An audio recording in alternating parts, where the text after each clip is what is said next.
Hello सभी को, मेरा नाम है Rakesh Swami and we are going to have discussion on energy management, जिसके अंदर जो टॉपिक है वो है एनर्जी ऑडिट। तो under energy audit we are going to audit the compressed air system. So energy audit of compressed air system, that is संपीड़ित वायु प्रणाली का ऊर्जा अंकेक्षण। तो जो कंप्रेस्ड एयर है वो प्लांट में काफ़ी जगहों पर चाहिए होती है, जैसे कि इस्पात लोहा और इस्पात वाले जो प्लांट होते हैं उसमें काफ़ी जगह पर कंप्रेस्ड एयर चाहिए होती है। सीमेंट के प्लांट में कंप्रेस्ड एयर चाहिए होती है। इंजीनियरिंग से रिलेटेड जो मैनी प्लांट्स रहते हैं जिनमें कंप्रेस्ड एयर की आवश्यकता रहती है, रासायनिक संक्रियाएँ भी होती है, उनमें भी कंप्रेस्ड एयर की आवश्यकता होती है। सो एयर जो होती है उसको थ्रू कंप्रेसर्स कंप्रेस किया जाता है at a higher pressure. Okay, so ये जो प्रेशर रेशियो होता है higher pressure to lower pressure, इस प्रेशर रेशियो से रिलेटेड अपने को कुछ डिसीजंस लेने हैं। कैसे? जैसे कि टाइप ऑफ कंप्रेसर कौन सा यूज़ लेना है और क्या किस टाइप का सिस्टम रहेगा इस कंप्रेशन प्रोसेस के अंदर। जैसे okay, let's talk about the auditing of this. ठीक है, तो ऑडिटिंग के लिए क्या है, ये जो सिस्टम है इसमें अपने को 3 चीज़ें देखनी है। जैसे कि सामर्थ्य का मूल्यांकन करेंगे, कैपेसिटी देखेंगे, जो प्रोसेस है, ये जो कंप्रेशन प्रोसेस है उसकी कैपेसिटी क्या है। मतलब अगर सिस्टम लगाया है अपन ने लो प्रेशर हाई प्रेशर का, तो उससे रिलेटेड आउटपुट पे अपन देखेंगे कि कितनी कैपेसिटी है उसकी, क्या फ्लो रेट दे रहा है वो। ठीक है, अगर वायु का कोई रिसाव हो रहा है, कोई लीकेज हो रहा है, तो उसको चेक करेंगे। एंड आउटपुट पे जो कंप्रेस्ड एयर आती है, as we know it very well कि कंप्रेस होने के बाद जो एयर है उसका टेम्परेचर बढ़ जाता है, गर्म हो जाती है air. So we need to monitor that as well. Okay, so let's see the process first. Compression की जो प्रोसेस रहती है वो होती है नॉर्मली मल्टीपल स्टेजेस में कैरी आउट कराया जाता है, क्योंकि अगर हाई प्रेशर चाहिए होता है, अगर सिंगल स्टेज में कराते हैं तो इनपुट वर्क जो होता है, इनपुट जो पावर वो कंजम्पशन होता है वो काफ़ी हाई रहता है। ठीक है, तो मल्टीपल स्टेजेस विद इंटरकूलिंग अगर अपने करें कंप्रेशन की प्रोसेस, तो वर्क की सेविंग होती है, जो पावर इनपुट होता है वो थोड़ा कम होता है। ठीक है, तो LP एंड HP अपने रिप्रेजेंट करते हैं 2 stages, low pressure and high pressure. ठीक है, तो फर्स्ट ऑफ ऑल इस प्रोसेस में क्या रहता है, एयर जो होती है उसको फिल्टर के थ्रू साफ़ कर लिया जाता है, सो दैट कि कंप्रेसर के अंदर कोई डस्ट पार्टिकल्स नहीं जाए, कुछ ऐसा नहीं जाए जिससे कंप्रेसर की ब्लेड्स ख़राब हो।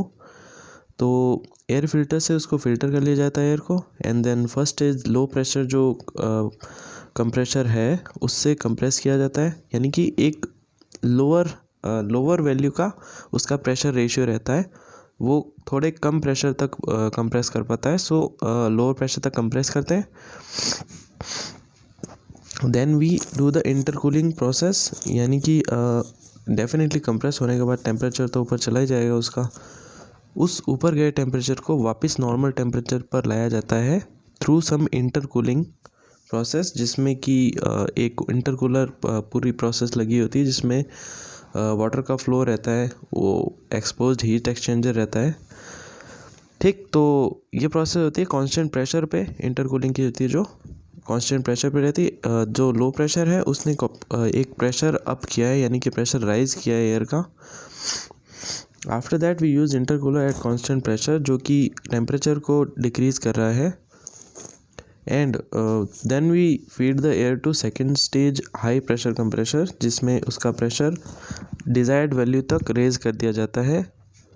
ठीक, तो इसमें क्या है, हाई प्रेशर है, definitely this is a high rate of temperature rise, तो rise of temperature is quite high. So उसके बाद भी डेफिनेटली आफ्टर कूलर चाहिएगा अपने को, आफ्टर कूलिंग करके उसका टेम्परेचर नॉर्मली ला दिया जाता है। And then after that we use moisture separator, क्योंकि अगर अपने कूलिंग कर रहे हैं तो एयर के अंदर जो एयर मॉइस्चर पार्टिकल्स हैं वो कंडेंस होते हैं उसके, तो क्या है, एयर जो होती है मॉइस्ट हो जाती है, तो उसको उस मॉइस्चर को सेपरेट करना पड़ेगा। Then we use the air receiver. Air receiver system क्या है, वो जहाँ कंप्रेस्ड एयर है, जो हाई प्रेशर पर जो एयर आउटपुट है उसको रिसीव किया जाता है, उसको कलेक्ट किया जाता है, then we distribute it. Okay, so ये डिपेंड करता है कि अपने को किस टाइप का कंप्रेसर यूज़ लेना है। जैसे कि अपने को अगर हाई वॉल्यूम फ्लो रेट चाहिए, आयतन अगर हवा का ज़्यादा चाहिए, वायु का आयतन अगर ज़्यादा चाहिए, तो the type of compressor that we use is of centrifugal type. ठीक है, सेंट्रीफ्यूगल टाइप ऑफ कंप्रेसर जो होता है वो तब यूज़ लिया जाता है जब rate of volume flow rate, यानी वॉल्यूम फ्लो रेट जो होती है उसकी हाई चाहिए होती है। अगर वायु की ज़्यादा मात्रा में अगर अपने को हवा चाहिए एट हाई प्रेशर, तो centrifugal type of compressor use लिया जाता है। लेकिन सेंट्रीफ्यूगल टाइप ऑफ कंप्रेसर ज़्यादा हाई प्रेशर के लिए नहीं यूज़ लिया जाता। डेफिनेटली एक मॉडरेट प्रेशर तक तो यूज़ लिया जाता है, बट नॉट एक्सट्रीम प्रेशर्स, वो मात्रा के लिए देखा जाता है। And the other type of compressor which are reciprocating and screw type, जो कि positive displacement type of compressors हैं। इनमें क्या है, ये हाई प्रेशर क्रिएट कर देंगे, but comparatively compare to centrifugal compressors इनका वॉल्यूम फ्लो रेट जो रहेगा वो थोड़ा कम रहेगा। ठीक है, depending upon the requirements of ours we select the type of compressor.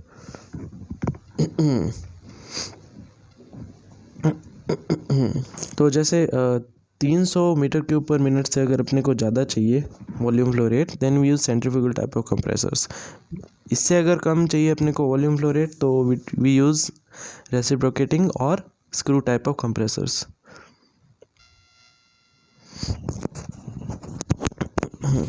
So in auditing process, auditing of energy auditing of compressed air system, इसमें क्या ऑडिटिंग करते हैं, जैसे कि वो ऑलरेडी डिस्कस्ड, कैपेसिटी देखते हैं, एनी लीकेज हो तो उसको देखते हैं, और आउटपुट में जो टेम्परेचर आ रहा है उसको देखते हैं। ठीक है, तो इनपुट के रूप में अपने को ऑडिटिंग प्रोसेस में चाहिएगा जो मोटर है और कंप्रेसर है उसके स्पेसिफिकेशंस चाहिएंगे सारे।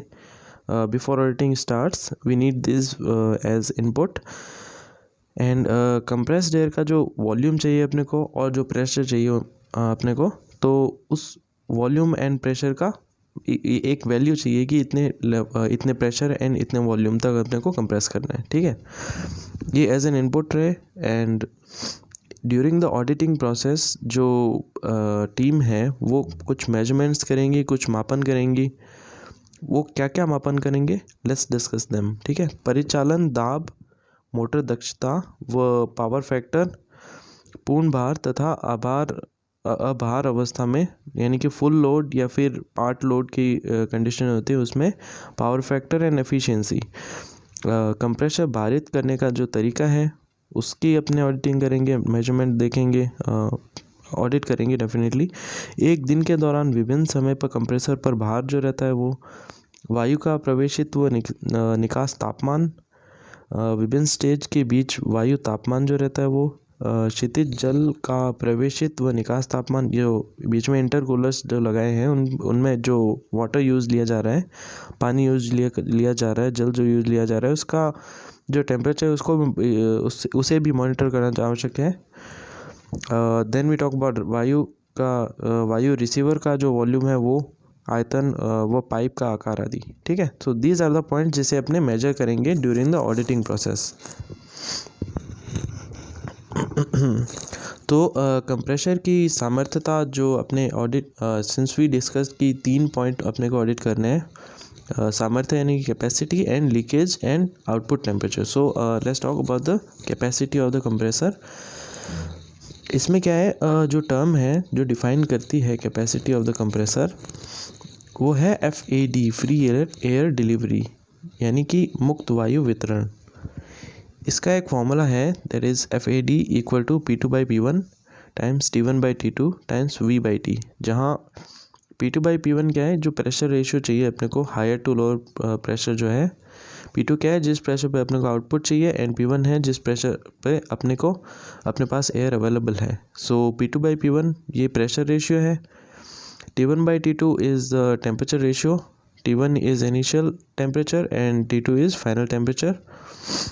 V क्या है, रिसीवर में अपने को जितना वॉल्यूम चाहिए अपने रिसीवर तक, यानी कि रिसीवर का जो वॉल्यूम है वो, और जो रिसीवर तक जो पाइपलाइन लगी हुई है उसका जो वॉल्यूम है वो, the summation of that will be V। और T है यानी कि अपने क्या है, ये जो प्रोसेस कर रहे हैं कैपेसिटी चेक करने की, तो उसमें क्या है, रिसीवर को सेपरेट करके अपने उसमें मेजर करते हैं कि इतना वॉल्यूम अपने कंप्रेस किया है। ठीक है, तो इतना वॉल्यूम भरने तक जितना समय लगता है, एक पर्टिकुलर वॉल्यूम अपने फिक्स करते हैं जिसकी वैल्यू वी है, इतना भरने में जितना समय लगा है वो टी भी मेज़र करते हैं। ठीक है, तो we T, T1 and T2 and P2 and P1, इन सब की वैल्यू से FAD कैलकुलेट कर लिया जाता है, जो कि रिप्रेजेंट करता है कंप्रेसर की capacity. Okay, now let's talk about leakage test. कोई भी टाइप ऑफ लीकेज अगर है तो उसको टेस्ट करने के लिए नो लोड टेस्ट किया जाता है। ठीक है, नो लोड टेस्ट, इसमें क्या है, सब वॉल्व जो है आउटपुट वाले जो बंद कर दिए जाते हैं, टर्मिनल्स जो हैं, टर्मिनल वॉल्व्स, वो सब बंद कर दिए जाते हैं, जिसमें कंप्रेस्ड एयर भर देते हैं फिर। यदि वॉल्व सब बंद हैं और कंप्रेस्ड एयर भर दी जाती है तो उसका लीकेज होता है, मतलब एम्प्टी कैसे होगी, वो खाली कैसे होगी एक वॉल्यूम तक, लीकेज के थ्रू। अगर लीकेज है तो वो खाली हो जाती है। तो उसको लीक होने में कितना टाइम लगा है एक पर्टिकुलर वॉल्यूम में, वो लोडेड कंडीशन में अपने मेजर करते हैं, और एक अनलोडेड कंडीशन में अपने मेजर करेंगे। मतलब एक पर्टिकुलर वॉल्यूम सप्लाई कर दिया गया है कंप्रेसर के द्वारा, अगर लोडेड कंडीशन में तो उसका वापस खाली होने में लगा जो समय है उसको मेजर करते हैं, और अनलोडेड कंडीशन में जो खाली होने में जो समय लगा है वॉल्यूम का, उसको मेजर करते हैं। तो मतलब खाली होने इन द सेंस एक higher pressure to lower pressure तक जो स्टैग्नेंट कंडीशन में आ जाती है, तो उसे मेजर करते हैं। T1 एंड T2 की वैल्यू है। द फॉर्मूला है रिसाव प्रणाली का, द लीकेज टेस्ट किया तो उसका आउटपुट है L, दैट इज रिसाव प्रणाली मीटर क्यूब पर मिनट में। L is given as Q times T1 divided by T1 plus T2। ठीक है, as you see the formula, this is Q times T1 by T1 plus T2। T1 and T2 क्या है, loaded and unloaded condition में जो समय लगा है वो है, टाइम लगा है वो है। Q है कंप्रेसर का FAD, जो कि मीटर क्यूब पर मिनट में निकाला है अपन ने, in last slide we discuss that. संपीड़ित वायु प्रणाली में ऊर्जा बचत के कुछ तरीके होते हैं, किस तरह से अपने ऊर्जा को बचा सकते हैं। Since we are energy auditing, तो ऑडिटिंग के लिए definitely we want to save some energy. तो बूस्टर के स्थान पर अगर कंप्रेसर में बूस्टर के स्थान पर अतिरिक्त रिसीवर लगा सकते हैं, वायु ग्राइंडर के स्थान पर विद्युत ग्राइंडर लगा सकते हैं, उससे एनर्जी की सेविंग होगी। वायु का जो कन्वेयर होता है उसके स्थान पर मैकेनिकल कन्वेयर लगाना चाहिए, यांत्रिक संवाहक लगाना चाहिए। प्रेशर जो है आउटकम, वो ज़्यादा प्रेशर नहीं रखे, मॉडरेट प्रेशर रखने पर सेविंग होगी। पावर की सेविंग होती है, हाई से हाई अगर प्रेशर लेके जाते हैं तो extreme amount of power input जाता है। तो अगर प्रेशर उसका मॉडरेट रखते हैं तो उसमें पावर सेविंग होती है। सिंगल स्टेज कंप्रेसर के स्थान पर 2 स्टेज कंप्रेसर अगर अपने लगा देते हैं तो जो इंटरकूलिंग करते हैं उससे कांस्टेंट प्रेशर पर पावर सेविंग होती है। ठीक है, तो उससे पावर इनपुट कम लगेगा। एनी टाइप ऑफ लीकेज अगर है तो उसे कम करने से पावर की सेविंग होती है, एनर्जी कंजम्पशन जो हो रहा है उसकी सेविंग होती है। आंतरिक शीतलक की निश्चित अंतराल पर सफाई करिए। डेफिनेटली अगर इंटरनल लुब्रिकेशन जो है, अगर कूलिंग है, इंटरनल कूलिंग, तो अगर वो वर्न आउट हो गई है, वो पुरानी हो गई, तो ड्यू टू फ्रिक्शन अंदर के अंदर ज़्यादा हीट जनरेट होती रहेगी और इनएफिशिएंटली मशीन काम करेगी। तो अगर अपने उसको मॉनिटर कर लेते हैं लुब्रिकेशन को एंड इंटरनल कूलिंग को, देन एनर्जी सेविंग की जा सकती है। Okay, let's talk about energy audit of building, यानी कि भवन का ऊर्जा अंकेक्षण। भवन यानी कि एक बिल्डिंग का अगर अपन कर रहे हैं तो मेनली 2 एलिमेंट रहते हैं। एक लाइटिंग रहती है, इल्यूमिनेशन में एनर्जी लगती है भवन के अंदर एक, और उसमें हीटिंग के लिए एनर्जी लगती है या फिर कूलिंग के लिए। ठीक है, हीटिंग या कूलिंग के लिए या फिर लाइटिंग के लिए। ठीक है, तो तापीय लाभ हानि अपने को कम करनी है अंकेक्षण के अंदर। तो उसमें क्या है, कुछ इनपुट चाहिए। As we talking about auditing, तो ऑडिटिंग में कुछ इनपुट चाहिए, इनपुट डेटा चाहिए। भवन की जो विशेषताएं स्पेसिफिकेशंस हैं, भवन और कंस्ट्रक्शन की जो स्पेसिफिकेशन है वो चाहिए, कितनी खिड़कियां हैं, क्या साइज़ है उनके, वो स्पेसिफिकेशंस चाहिए, कितने टाइम तक नॉर्मली दिन में वो खुलती है खिड़कियां, गेट दरवाजे खिड़कियां वगैरह कितने टाइम तक खुलते हैं, कितने टाइम तक बंद रहते हैं, उसमें रिसाव अगर है, कोई लीकेज अगर है उनमें तो उसकी ऑब्जर्वेशन करनी चाहिए अपने को। एंड एनी टाइप ऑफ बचाव जो है, उससे रिलेटेड जो भी बचाव के मापदंड अपने को इम्प्लीमेंट किए हैं अगर, तो उससे रिलेटेड डेटा चाहिए एज एन इनपुट। ठीक है, तो निर्माण पदार्थ यानी कि कंस्ट्रक्शन में जो मटेरियल यूज़ किया गया है, जो जिस चीज़ की दीवारें बनी हैं, उस मटेरियल से रिलेटेड भी डेटा अपने को एज एन इनपुट चाहिए, क्योंकि उससे जो दीवारें होती है उससे कितना हीट लॉस हो रहा है वो उस पर डिपेंड करता है। Okay, so let's talk about effect of sunlight during the daytime the buildings receive some amount of sunlight। so आकाशीय जो प्रकाश प्राप्त होते हैं तो उससे क्या है, अंदर इल्यूमिनेशन की आवश्यकता नहीं पड़ती।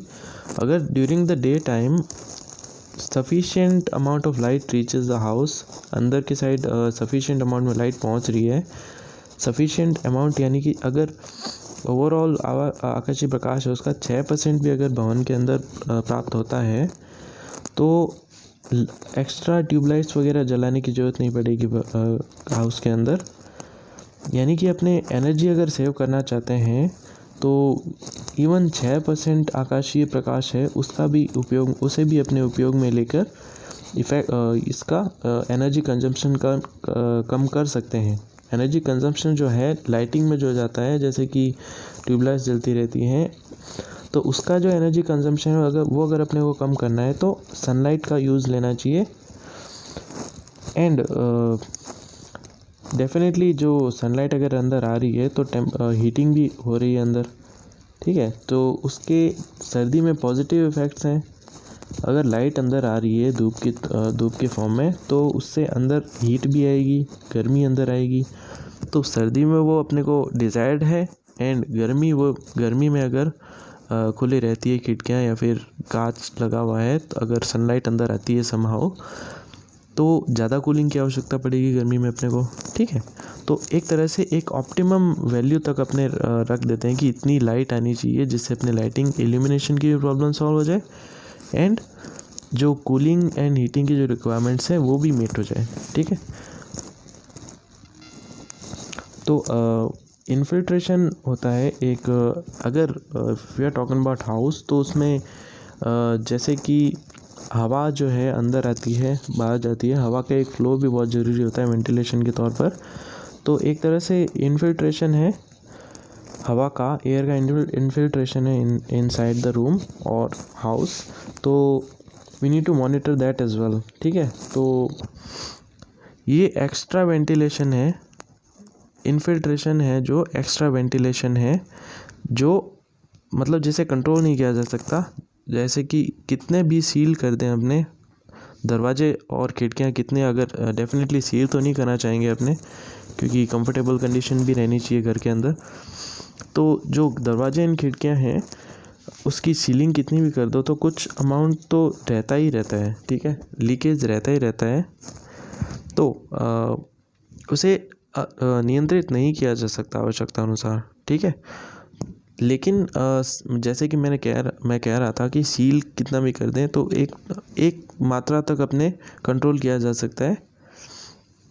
90% ताप हानि जो है उसे कम किया जा सकता है विनाइल की पट्टियाँ लगाकर। जो दरवाजे इन खिड़कियाँ हैं उन पर विनाइल की पट्टियाँ अगर लगा देते हैं तो 90% जो टेम्परेचर लॉस है उसे कम किया जा सकता है। जैसे कि अपने टेम्परेचर की बात कर रहे हैं तो अगर कांच की खिड़कियाँ लगी होती है, यदि कमरे में कांच की खिड़कियाँ लगी हैं तो उससे क्या है, कांच का जो कंडक्टिविटी होती है, जो थर्मल कंडक्टिविटी होती है वो तो काफ़ी कम रहती है, हीट ट्रांसफ़र नहीं करती है वैसे, लेकिन रेडिएशन के रूप में जो कांच है उसके थ्रू अगर धूप अंदर आती है तो डेफिनेटली हीट अंदर आ ही रही है। ठीक है, तो यही है। फिर सिनेरियो यही है कि अगर अपने सर्दी की बात कर रहे हैं तो ये पॉजिटिव है कांच को यूज़ लेना। अपने विकिरण के रूप में इनपुट करा रहे हैं हीट, ठीक है, हीटिंग की आवश्यकता कम पड़ेगी। वही है, गर्मियों में अगर है तो वो दिक्कत भी है, ज़्यादा ठंडक चाहिए अपने को, फिर कूलिंग की आवश्यकता ज़्यादा होगी, इस एयर कंडीशनर पर ज़्यादा लोड पड़ेगा। तो उसमें जैसे कि अगर सर्दियां हैं तो वैसे कांच लगा लो, उससे क्या है वो हीट अंदर आएगी धूप के रूप में। And on the other hand अगर गर्मी की बात कर रहे हैं तो रिफ्लेक्टर सरफेसेज चाहिए अपने को पॉलीएस्टर के। We can use some polyester reflecting surfaces, control film बोलते हैं उन्हें। तो उन्हें कांच पर लगाकर जो टेम्परेचर अप हो रहा है गर्मियों में, उसे कंट्रोल किया जा सकता है।